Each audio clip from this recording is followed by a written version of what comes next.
అందరికీ నమస్కారం. IYR talks మొదలుపెట్టి ఎఫెక్టివ్గా పోస్టింగ్స్ మొదలుపెట్టి ఒక సంవత్సర కాలం అయింది. ఈ సంవత్సర కాలంలో సబ్స్క్రైబర్స్ బేసు 3,000 నుంచి 33,000 దాకా పెరిగింది. ఐవైఆర్ టాక్స్ను ఆదరిస్తున్న మీ అందరికీ నా ధన్యవాదాలు. భవిష్యత్తులో కూడా ఇదే రకంగా ఐవైఆర్ టాక్స్ని మీరు ఆదరిస్తారని ఆశిస్తూ ఉన్నాను. Thank you. అందరికీ నమస్కారం. తిరుపతి లడ్డు వివాదం ఒక పట్టాను ముగిసేటట్టుగా లేదు. ఒకదాని నుంచి ఒకటికి రెండు ప్రధాన రాజకీయ పార్టీలు దీన్ని రాజకీయం చేస్తూ ఉన్నాయి, కంటిన్యూ చేస్తూ ఉన్నాయి.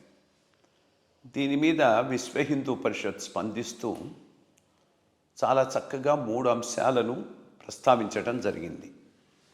దాని మీద కూడా సరే, విశ్వ హిందూ పరిషత్ వాళ్ళు ఇచ్చినటువంటి ప్రకటన సరిగా లేదంటూ ఇటు నుంచి అటు నుంచి కూడా విమర్శలు చేసేవాళ్ళు లేకపోలేదు. బట్ విశ్వ హిందూ పరిషత్ ఇచ్చిన ఆ ప్రకటన సారాంశాన్ని ఒక తడవ చూద్దాం. మొట్టమొదట, తిరుపతి లడ్డూను రాజకీయం చేయొద్దు. చాలా చక్కటి విషయం. ఒకవేళ ఏదైనా తప్పు జరిగితే తప్పకుండా ఎంక్వైరీ జరగాలి, బాధ్యులైన వాళ్ళను శిక్షించాల్సిన అవసరం ఎంతైనా ఉన్నది. ఈరోజు ఆ ప్రయత్నం రాష్ట్ర ప్రభుత్వం ఆధీనంలో జరగటం లేదు, కేంద్ర ప్రభుత్వ ఆధీనంలోనూ జరగటం లేదు. సుప్రీంకోర్టు ఆధీనంలో పర్యవేక్షణలో ఏర్పాటు చేసినటువంటి ఒక సిట్.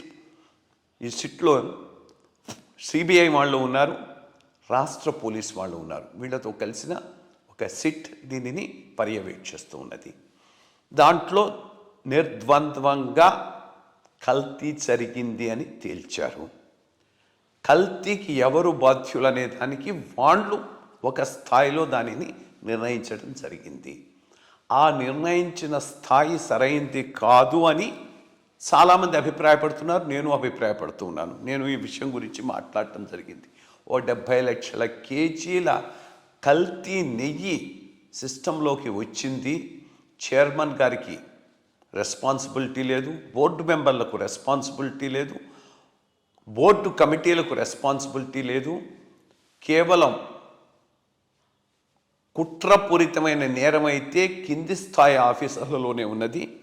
పర్యవేక్షణ రాహిత్యం ఈఓ స్థాయిలో, ఫైనాన్షియల్ ఆఫీసర్ స్థాయిలో ఉందంటాం సరైనది కాదు. ఈ దర్యాప్తు సక్రమంగా జరగలేదు అని నేను కూడా చాలా తడవల మా ఐవైఆర్ టాక్స్లో మాట్లాడటం జరిగింది. అది వాస్తవం. దీనికి ఏం చేయాలి ఇప్పుడు ప్రభుత్వం చేయాల్సింది, సుప్రీంకోర్టు ఆధ్వర్యంలో ఏర్పాటు చేసిన సెట్ ఈ పని చేసింది కాబట్టి వాళ్ళ దగ్గర ఉన్న ఫ్యాక్ట్స్ ఫిగర్స్తో మళ్ళా సుప్రీంకోర్టుకు పోయి ఇంకొక సిట్ను వేయించటమా, ఇదే సిట్టు ఈ కొత్త ఫ్యాక్ట్స్ ఫిగర్స్ను కన్సిడరేషన్లోకి తీసుకొని ఎంక్వైరీ చేసేటట్టుగా అభ్యర్థించటమా, ఇది రాష్ట్ర ప్రభుత్వం చేయాల్సినటువంటి పని. అది వదిలేసి ఇది విశ్వ హిందూ పరిషత్ వాళ్ళ స్టేట్మెంట్లో కూడా చెప్పడం జరిగింది. ఇది రాజకీయం చేయొద్దు, దీని గురించి ఇంకెక్కువ ఎవరూ మాట్లాడొద్దు, చేసేదేదో చేయండి, తప్పకుండా సుప్రీంకోర్టు పర్యవేక్షణలో సిట్ ద్వారా మరింత సునిశితంగా డీటెయిల్డ్గా ఇన్వెస్టిగేషన్ అయ్యి దీనికి కారణమైనటువంటి వాళ్ళను ఫిక్స్ చేసే విధంగా ప్రభుత్వం చర్య తీసుకోవాలి అనేటటువంటిది చాలా అవసరం. ఆ దృష్టితో పని చేయాల్సినటువంటి అవసరం ఎంతైనా ఉన్నది. దానికి పరిమితమై మిగిలిన ఆరోపణలను, అంటే విపరీత ఆరోపణలు చేయటంలో తప్పులేదు, వదిలివేయటం మంచిది. భక్తుల మనోభావాల దృష్టితో చూచిన ఈ కేసు ఇంతవరకు చేసిన ఇన్వెస్టిగేషన్లో వచ్చిన ఫ్యాక్ట్స్ని బట్టి చూసినా కానీ అదే సరైన విధానమని ఎవరైనా భావిస్తారు. ఇది ఒక అంశం.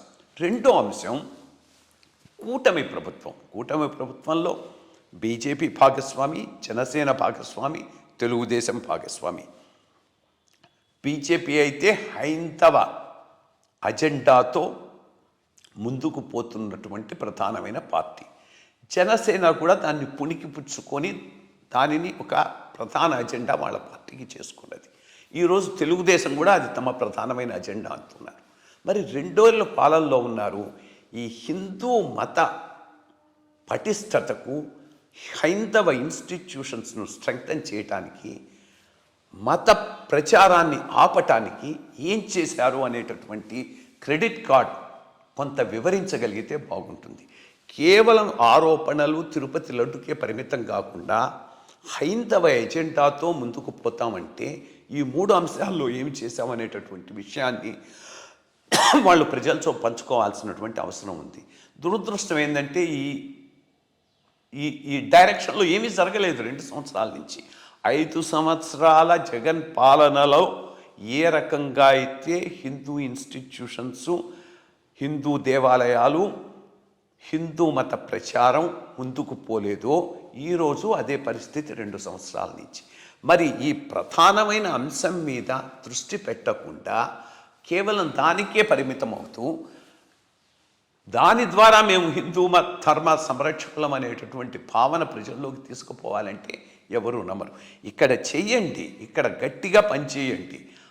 హిందూ మత వ్యాప్తికి ఒక బ్లూ ప్రింట్తో ముందుకు పోండి. అన్య మత ప్రచారాన్ని అరికట్టడానికి మీ శాయశక్తులా కృషి చేయండి. ఇది చేస్తూ దాని గురించి మాట్లాడితే ఎవరైనా ప్రజలు హర్షించేటటువంటి పరిస్థితి ఉంటుంది. దీనికి ఏం చేయాలి? చాలా చాలా కన్విక్షన్తో, డెడికేషన్తో ముందుకు పోతే కానీ ఇది జరిగేటటువంటి పని కాదు. ఇన్ఫ్యాక్ట్ ఆర్ఎస్ఎస్ ఆధ్వర్యంలో సమరసత వేదిక ఆధారంగా వివిధ ప్రాంతాలకు హిందూ మతాన్ని ప్రచారం చేయడానికి ఒక పెద్ద ప్రణాళిక నడుస్తూ ఉన్నది. దళిత వాడల్లో, గిరిజన వాడల్లో దేవాలయాలు కట్టటమే కాదు, స్థానికంగా ఉన్న వాళ్ళను పురోహితులుగా ట్రైనింగ్ ఇవ్వటం, ట్రైనింగ్ ఇచ్చిన తర్వాత అక్కడ ప్లేస్ చేయటం, ఇటువంటి ప్రధానమైనటువంటి కార్యక్రమం ఒకటి నడుస్తూ ఉంది. ఈ కార్యక్రమానికి నిధులు అంతకుముందు తెలుగుదేశం ప్రభుత్వం ఉన్నప్పుడు ఆఫ్ చేశారు. ఈ కార్యక్రమానికి నిధులు వైఎస్ఆర్ గవర్నమెంట్ టైంలో ఇచ్చారు. అది కంటిన్యూ చేయాలి. కంటిన్యూ చేయటమే కాదు, దానిని గట్టిగా ముందుకు తీసుకుపోవటానికి ఒక బృహత్ ప్రణాళిక రచించి ఎండోమెంట్ డిపార్ట్మెంట్ని ఇన్వాల్వ్ చేసి ఒక మిషన్ మోడ్లో ముందుకు తీసుకుపోవాల్సిన అవసరం ఎంతైనా ఉంది. మరి దీని విషయంలో వాళ్ళు ఈరోజు కూటమి ప్రభుత్వం చేస్తున్నది ఏమీ లేదు. అదే రకంగా దేవాలయ వ్యవస్థ పూర్తిగా నిర్వీర్యమై ఉన్నది. ఈరోజు ఈ దేవాదాయ వ్యవస్థను పటిష్టం చేయటానికి, ఆ కమిటీలను బలోపేతం చేయటానికి, సరైన వాళ్ళని అక్కడ వేయటానికి ఎటువంటి చర్యలైనా తీసుకుంటూ ఉన్నారు. సరే, వీటినే వదిలేద్దాం, టీటీడీకే వద్దాం. మరి ఇన్ని ఆరోపణలు వాళ్ళ మీద చేసినప్పుడు టీటీడీ బోర్డును పూర్తిగా పునర్నిర్మించి ఒక డిఫరెంట్ లెవెల్కు తీసుకుపోయేటటువంటి అవకాశం కూటమి ప్రభుత్వానికి ఆ రోజు ఉంది. కానీ ఈరోజు ఆ బోర్డు కాన్స్టిట్యూషన్ కూడా అంతకుముందు బోర్డు కాన్స్టిట్యూషన్ల కన్నా ఏమీ బెటర్గాను లేదు, ఎఫెక్టివ్గాను లేదు. అక్కడ దృష్టి పెట్టి సరైన వాళ్ళను వేయటం, సరిగా హిందూ ధర్మ ప్రచారానికి ముందు వచ్చు. దీర్ఘకాలంలో దీనివల్ల రాజకీయ ప్రయోజనాలు కూడా వచ్చేటటువంటి అవకాశం తక్కువ. ఈ రకంగా ఈ అంశాలన్నింటినీ క్లారిఫై చేస్తూ విశ్వ హిందూ పరిషత్ ఇచ్చినటువంటి ప్రకటన చాలా టైమ్లీగానూ ఉన్నది, బ్యాలెన్స్డ్గానూ ఉన్నది.